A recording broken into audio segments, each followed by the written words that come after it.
وہ سب سے پہلے مسلم بن عقیل گئے ہیں کوفہ۔ وہاں جانے کے بعد لوگوں نے ان کے ہاتھ پر جو بیعت کرنا شروع کی، یہاں تک کہ پہلے دن ہی 12,000 لوگوں نے بیعت کی ہے۔ مسلم بن عقیل نے خط لکھ دیا امام حسین کے نام کہ آپ آئیں، تشریف لائیں، یہ لوگ بے وفا نہیں ہیں بلکہ یہ تو خدمت کا جذبہ رکھتے ہیں۔ پہلے دن اتنے لوگوں نے میرے ہاتھ پہ بیعت آپ کے نام پہ کر لی ہے، آپ تشریف لے آئیں۔ ابھی تک کوفہ والوں نے بے وفائی نہیں کی تھی۔ یہ خط وہاں پہنچ گیا۔ امام حسین نے اس خط کو نکال کے ساتھیوں کو دکھایا۔ اب انکار کی کوئی گنجائش نہیں بچی تھی۔ اس خطوط میں بہت ساری چیزیں بھی لکھی ہوئی تھیں۔ اس میں یہ بھی لکھا ہوا تھا کہ آپ آئیں، ہم آپ سے دین سیکھنا چاہتے ہیں، اگر آپ نہیں آئیں گے تو قیامت کے دن ہم یہ سوال اٹھائیں گے اللہ کے دربار میں کہ ہم نے امام حسین کو بلایا تھا، وہ نہیں آئے۔ یہ ساری چیزیں اس خط میں لکھے ہوئے تھے، ساری چیزیں لکھی ہوئی تھیں۔ اب انکار کی کوئی گنجائش نہیں تھی۔ اب امام حسین نے یہاں سے تیاری کی ہے، لیکن چلتے وقت عبداللہ ابن عباس رضی اللہ تعالیٰ عنہ نے آخری گزارش جو امام حسین رضی اللہ تعالیٰ عنہ سے کی ہے، وہ آخری گزارش یہ تھی کہ ٹھیک ہے آپ جاتے ہیں جائیں، لیکن آپ سے گزارش یہ ہے کہ آپ اپنے ساتھ بال بچوں کو نہ لے جائیں۔ لیکن چونکہ امام حسین رضی اللہ تعالیٰ عنہ کے ذہن میں یہ بات تو تھی نہیں کہ لڑائی کرنی ہے، جنگ کرنی ہے، وہ تو دعوت کے ارادے سے جا رہے تھے، تو بچے کو لے جانا کوئی غیر معمولی بات نہ تھی، ساتھ میں پریوار کے ساتھ جانا چاہتے تھے، تو آپ پریوار کے ساتھ نکل گئے۔ مسلم بن عقیل جو کوفہ پہلے گئے تھے، یزید کی طرف سے، جو شام میں بیٹھے حکومت پہ بیٹھا ہوا ہے یزید، اس کو یہ بات کہ اس بات کی خبر مل گئی کہ مسلم بن عقیل امام حسین کی طرف سے کوفہ پہنچ چکے ہیں اور لوگوں سے بیعت لے رہے ہیں۔ انہوں نے مشورہ کیا، کس سے؟ اپنے باپ معاویہ رضی اللہ تعالیٰ عنہ کے آزاد کردہ غلام سرجون نامی تھا، اس سے مشورہ کیا۔ اس نے مشورہ میں یہ مشورہ دیا کہ عبید اللہ بن زیاد جو بصرہ کا حاکم ہے اسے بھیجا جائے، اس کے علاوہ اس چیز کو کوئی نہیں سنبھال سکتا ہے۔ عبید اللہ بن زیاد بڑا ظالم قسم کا انسان تھا، اس کا باپ زیاد، اس کا ظلم بھی بڑا مشہور تھا۔ اس کے مرنے کے بعد اس کا بیٹا عبید اللہ بن زیاد، یہ بھی بڑا ظالم شخص تھا۔ اس کے ظلم سے سبھی واقف تھے، بصرہ اور کوفہ سارے لوگ واقف تھے اس کے ظلم سے۔ عبید اللہ بن زیاد کو پسند نہیں کرتا تھا یزید، لیکن پھر بھی مجبوراً اسے گورنر بنا کے بھیجنا پڑا۔ اب یہاں سے عبید اللہ بن زیاد بصرہ سے چلا ہے اور بصرہ میں اپنے بھائی کو نائب حاکم بنا کر کے کوفہ کے لیے روانہ ہوا ہے۔ کوفہ داخل ہونے سے پہلے ہی اس نے اپنے لشکر کو روکا ہے اور تنہا یا اپنے ساتھ ایک آدمی کو لے کر کے کوفے میں داخل ہوا ہے۔ یہاں کوفے میں تو یہ چرچا ہو گیا تھا کہ مسلم بن عقیل بیعت لے رہے اور امام حسین مکے سے تشریف لا رہے ہیں۔ اس نے اپنے چہرے پہ نقاب ڈال کر کے کوفے میں داخل ہوا عبید اللہ بن زیاد۔ لوگوں نے سمجھا کہ امام حسین ہے، یہاں تک کہ جو حاکم نعمان بن بشیر تھے ان کے دروازے پہ نعمان بن بشیر رضی اللہ تعالیٰ عنہ چھت پہ کھڑے ہوئے، چونکہ نعمان بن بشیر اس وقت یزید کی طرف سے حاکم تھے اور جو امام حسین کے ماننے والے تھے وہ نعمان بن بشیر کے خلاف تھے۔ اسی وجہ سے نعمان بن بشیر شام میں ہی اپنا دروازہ بند کر لیتے تھے، چھت پہ کھڑے ہو کر کے کہتے ہیں شور نہ مچائے، ابن علی آپ تشریف لے آئے۔ یہاں تک کہ عبید اللہ بن زیاد نے نقاب کو ہٹایا تو لوگ دنگ رہ گئے، یہ تو عبید اللہ بن زیاد ہے، یہ تو امام حسین نہیں ہے۔ اس کا ظلم مشہور تھا۔ یہ دیکھتے ہی سارے کوفیوں کی ٹانگیں ہلنے لگیں، سب کانپنے لگے۔ مسلم بن عقیل جو وہاں امام حسین کی طرف سے بیعت لینے گئے تھے، کھڑے ہو کر کے عبید اللہ بن زیاد کہتا ہے کہ تم سب کی جان بخشی ہے اگر تم میرے ہاتھ پہ بیعت کر لو۔ اس کا ظلم مشہور تھا جس کی وجہ سے سارے اپنے قول سے پھر گئے۔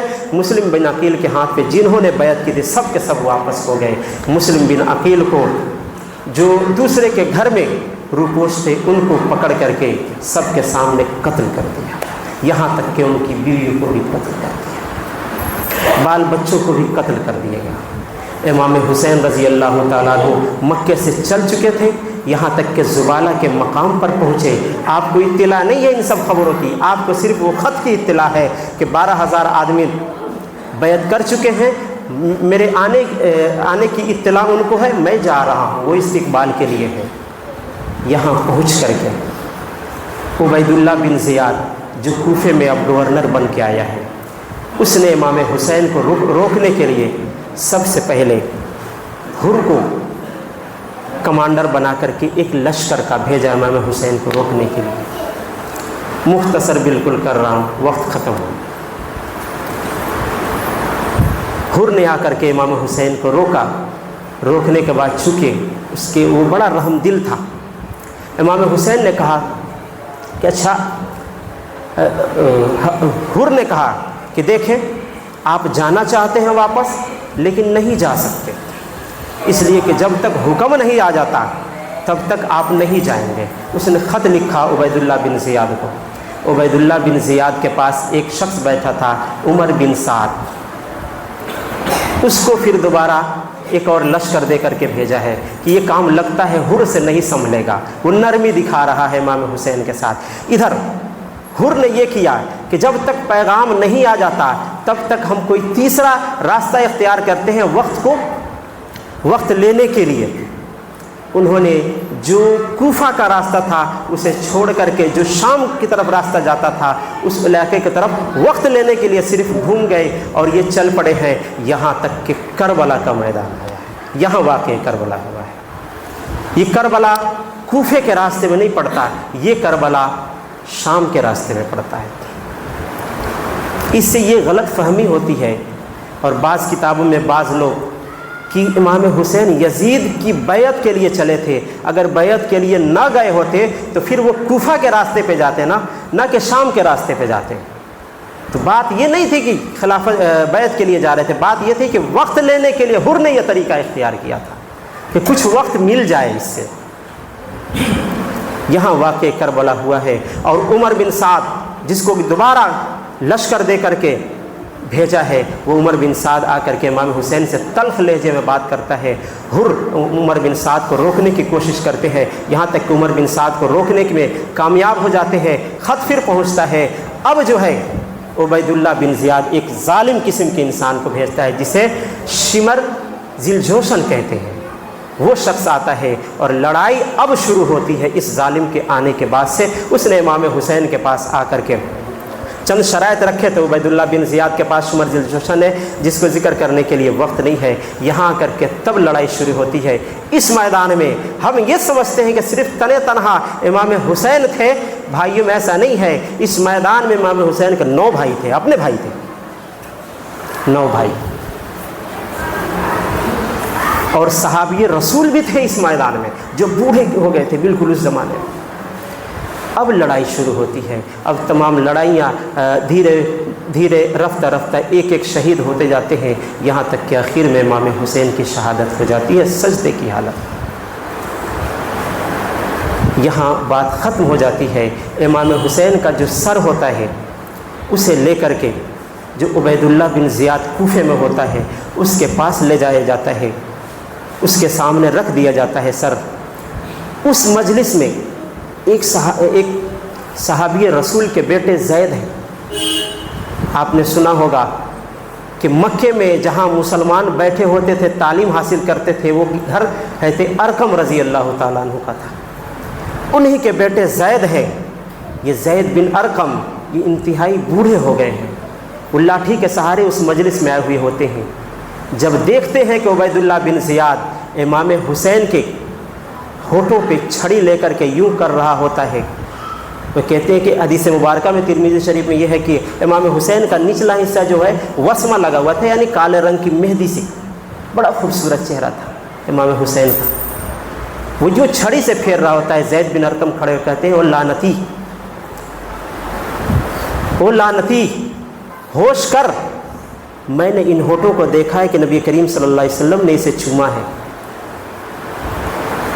یہاں تک کہ آپ کا سر یزید کے پاس شام میں بھیجا جاتا ہے، اور امام حسین کے گھر کے جو لوگ ہیں، بیویاں ہیں، بہنیں ہیں، جو سب سے بڑی بہن ہے انہی کا نام زینب ہے جو آپ سنتے رہتے ہیں، آپ کے بیٹے بھی ہیں، اس میں سے صرف ایک بچ جاتے ہیں زین العابدین، صرف وہی، بقیے مردوں میں سب کو شہید کر دیا جاتا ہے۔ یہ عورتوں کے ساتھ پوری فیملی امام حسین کے سر کے ساتھ شام جاتا ہے یزید کے سامنے، اور وہاں سے امام حسین کا سر پھر مدینۃ المنورہ آتا ہے، اور یہاں آ کر کے آپ کے سر مبارک کو دفن کر دیا جاتا ہے۔ یہ یوں واقعہ ہے جس کی پوری تفصیل یہ ہے، اس کی تفصیل میں انشاءاللہ موقع ہوا تو پھر آگے تفصیل کے ساتھ اس کو بیان کیا جائے گا۔ بس سمجھانا یہ مقصد تھا کہ یہ لڑائی ہوئی کیوں تھی۔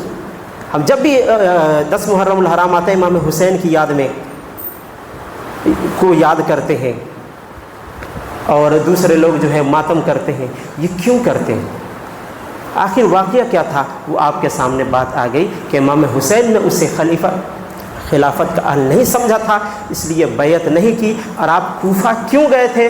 کوفہ اس لیے گئے تھے کہ وہاں کے ماننے والوں نے آپ کو بلایا تھا، آپ نہ لڑائی کے لیے گئے تھے اور نہ کسی اور چیز کے لیے گئے تھے، بلکہ آپ کو بلایا گیا تھا اس لیے گئے تھے تاکہ یزید کو خلافت سے ہٹایا جا سکے، چونکہ خلافت کا اہل نہیں تھا، اور امام حسین اپنی بات میں بالکل صحیح تھے کہ وہ خلافت کا اہل نہیں تھا۔ جب کہ امام حسین موجود ہو پھر ان کی موجودگی میں خلافت کا اہل دوسرا کون ہو سکتا ہے؟ اس لیے وہ اپنے موقف میں بالکل صحیح تھے اور حق پر یہی تھے۔ آخری بات یہ کہہ دوں کہ یزید کے بارے میں بڑی تفصیل لوگ بھی بحث کرتے پھرتے ہیں کہ اس پہ لعنت کرنا صحیح ہے یا نہیں۔ یہ آخری بات ہے، لعنت کرنا صحیح ہے یا نہیں۔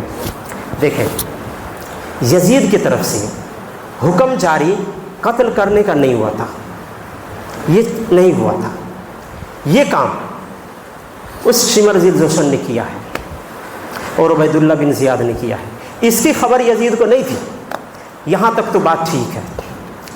ابھی تک یزید قصوروار نہیں ہے، یزید نے صرف بیعت کرنے کی بات کہی ہے کہ بیعت لے لو۔ اب جب قتل ہوا ہے امام حسین کا، شہید ہوئے ہیں، اب اس کے بعد یزید کا فرض بنتا تھا کہ امام حسین کے قاتلوں کو سزا دے، اس کو اس کے عہدے سے الگ کرے۔ آپ حاکم ہیں، اگر آپ نے کسی چیز کا آرڈر نہیں دیا اور ہم نے اس کام کو کر دیا تو ظاہر سی بات ہے مجھے اس عہدے سے ہٹانا یہ آپ کا فرض ہے، مجھے اس کے طرف سے بدلہ لینا آپ کا فرض ہے۔ یزید نے نہ بدلہ لیا ہے نہ ان کو گورنری سے ہٹایا ہے، یزید اب لعنتی بنا ہے، ابھی اس کے قتل میں شریک ہوا ہے، چاہے کسی طریقے سے شریک ہوا، امام حسین کے قتل میں شریک یزید ہوا ہے۔ اس لیے یہاں رک کے اس کا موقف بھی سمجھے کہ یزید کے بارے میں اچھا تو نہیں کہا جا سکتا، اتنی بات تو پکی، اچھا نہیں کہہ سکتے، لعنت کا برا کہہ سکتے ہیں کہ نہیں؟ تو جو لوگ انہیں برا کہتے ہیں، لعنتی کہتے ہیں، وہ بھی ٹھیک ہے، لیکن کہنے سے کچھ ملے گا نہیں۔ صحیح یہ ہے کہ خاموش رہا جائے، اس کا معاملہ اللہ کے سپرد کر دیا جائے کہ اس کا معاملہ اللہ کے سپرد ہے، اللہ بہتر جانتا ہے کہ اس کے دل میں کیا تھا۔ لیکن جو لعنتی کرتا ہے اسے بھی برا نہیں کہہ سکتے آپ، چونکہ غلطی اس نے یہ کی تھی کہ قاتل سے قتل کا بدلہ نہیں لیا، اور جس نے قتل کیا جو بھی شریک رہے ان کو گورنری سے اور عہدے سے نہ ہٹا کر کے غلطی اس نے کی ہے، یہ غلطی ماننی پڑے۔ اس لیے زیادہ بہتر ہے کہ خاموش رہیں، لیکن اگر کوئی لعنتی کہتا ہے کہ تو اس کا کہنا بھی ٹھیک ہے۔ یہ یزید کے بارے میں موقف ہے اہل سنت والجماعت کا، موقف یہ ہے کہ خاموش رہا جائے، توقف اختیار کیا جائے، اس لیے ہم بھی توقف اختیار کرتے ہیں، اس کا معاملہ اللہ کے ساتھ۔